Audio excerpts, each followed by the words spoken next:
बंधुओं, आज हम शनि शांति पर बात करेंगे। अक्सर गांव घर में हाथ देखने वाले पंडा लोग आते हैं या आप अपने कुल पुरोहित के पास जाते हैं और कहते हैं कि बाबा हमें देखिए क्या परेशानी है।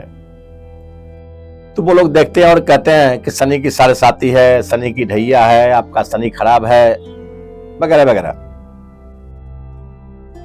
तो क्या वास्तव में शनि खराब है? तो वो उपाय बताते हैं कि आप जाइए और पीपल में जल डालिए, संध्या के समय दीपक जलाइए। तो क्या पीपल में जल देने से वाकई शनि शांत हो जाता है?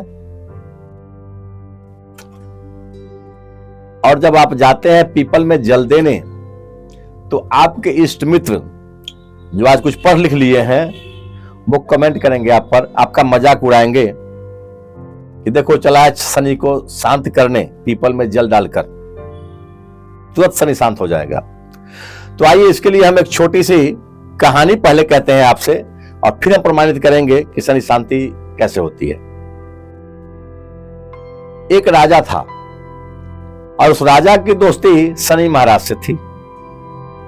दोनों एक दिन बैठकर चौपड़ खेल रहे थे।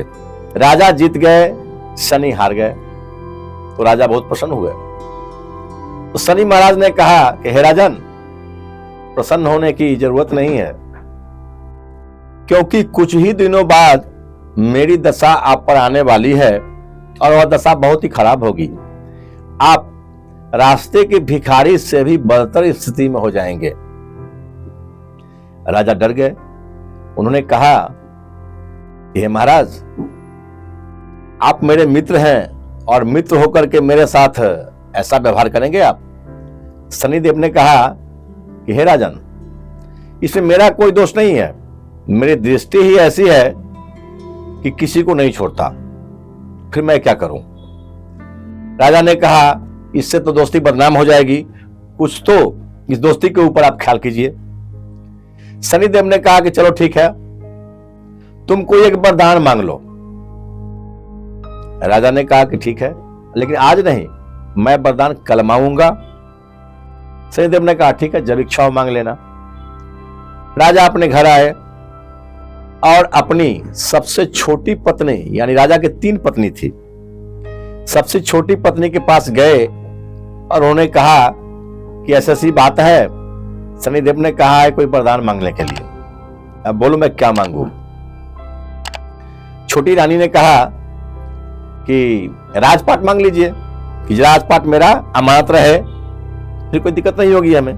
फिर राजा अपने दूसरी पत्नी के पास गए, उनसे भी उन्होंने सारी बातें बताई और कहा कि बोलो क्या वरदान मांगा जाए। छोटी ने तो ऐसे ऐसे कहा है। तो दूसरी रानी ने कहा कि छोटी ने अपने विवेक से तो ठीक ही कहा है, लेकिन यदि राजपाट अमानत रहा और शनि महाराज की कुदृष्टि के कारण हम लंगड़ा लुल्हा कुढ़िया हो जाए, तो फिर ये राजपाट किस काम का? आप उनसे यही वरदान मांगिए कि हम स्वस्थ रहें, ताकि कहीं भी परिश्रम करके खा लेंगे। राजा पुनः अपनी सबसे बड़ी रानी के पास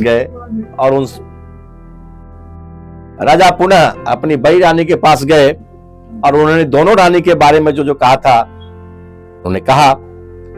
तो बड़ी ने कहा कि देखिए वो सब तो ठीक है, लेकिन हम लोग राजा हैं, हमारा शरीर कोमल है और पेट भरने के लिए हमें कहीं परिश्रम करना पड़ेगा और परिश्रम हमसे होगा नहीं। तो लोग क्या कहेंगे, ये कोढ़िया जन है, ये निकम्मा है, ये काम तो करेगा नहीं, फिर कोई काम हमें देगा भी नहीं। तो फिर इस पेट की भूख को मिटाने के लिए तो हमें किसी चौराहे पर खड़ा होकर अंधेरे में लूटपाट करना पड़ेगा। तो धन और धर्म दोनों गया। इससे बेहतर है कि शनि महाराज को कहिए कि हे शनि महाराज, हमें यह वरदान दीजिए कि मेरी बुद्धि कभी भ्रष्ट नहीं हो।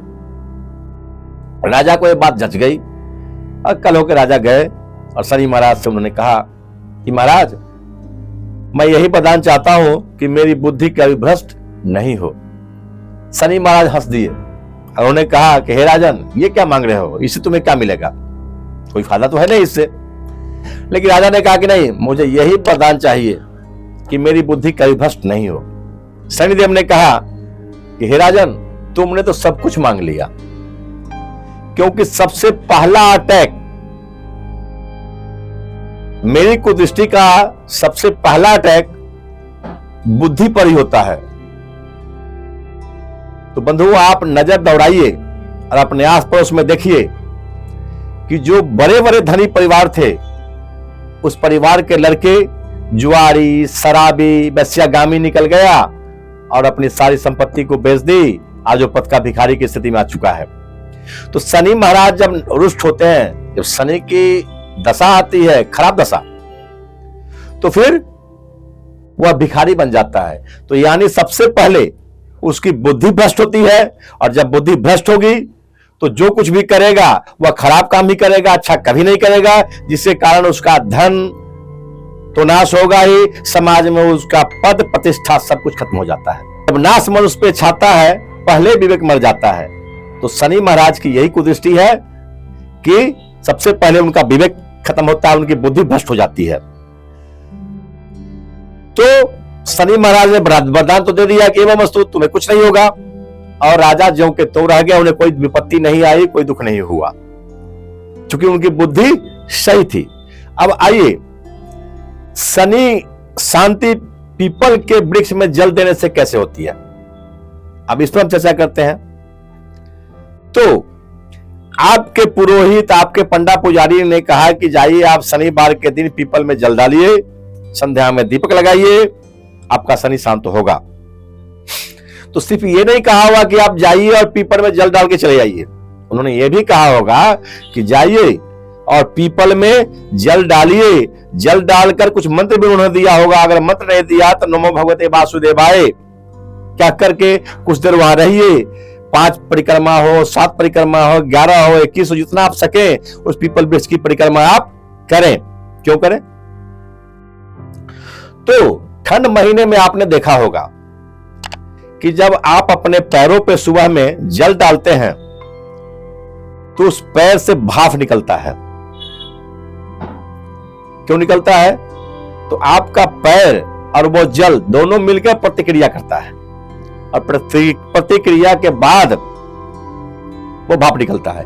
उसी तरह जब आप शनिवार के दिन पीपल के वृक्ष में जाकर जल डालते हैं, तो जल डालने के परिणाम स्वरूप पीपल वृक्ष और जल से एक प्रतिक्रिया होती है, और उस प्रतिक्रिया से क्या होता है, पीपल वृक्ष से शुद्ध ऑक्सीजन निकलता है। और हम सभी जानते हैं कि दुनिया में यदि सबसे ज्यादा ऑक्सीजन पैदा करने वाला कोई वृक्ष है तो वो है पीपल। तो पीपल से शुद्ध ऑक्सीजन निकलता है, और जब हम परिक्रमा करते हैं पीपल वृक्ष की तो शुद्ध ऑक्सीजन लेते हैं, और जब हम शुद्ध ऑक्सीजन लेते हैं नाकों के द्वारा तो मेरा स्वास्थ्य ठीक रहता है। यानी शुद्ध ऑक्सीजन के कारण स्वास्थ्य शुद्ध होगा, और जब स्वास्थ्य शुद्ध होगा तो मेरी बुद्धि शुद्ध होगी, और जब मेरी बुद्धि शुद्ध होगी यानी ठीक होगी तो हम जो कुछ भी करेंगे वो सही करेंगे। तो शनि महाराज ने वहां कहा कि सबसे पहला अटैक मैं बुद्धि पर करता हूं, और यहां भी आपने देखा कि शुद्ध ऑक्सीजन के कारण हर व्यक्ति का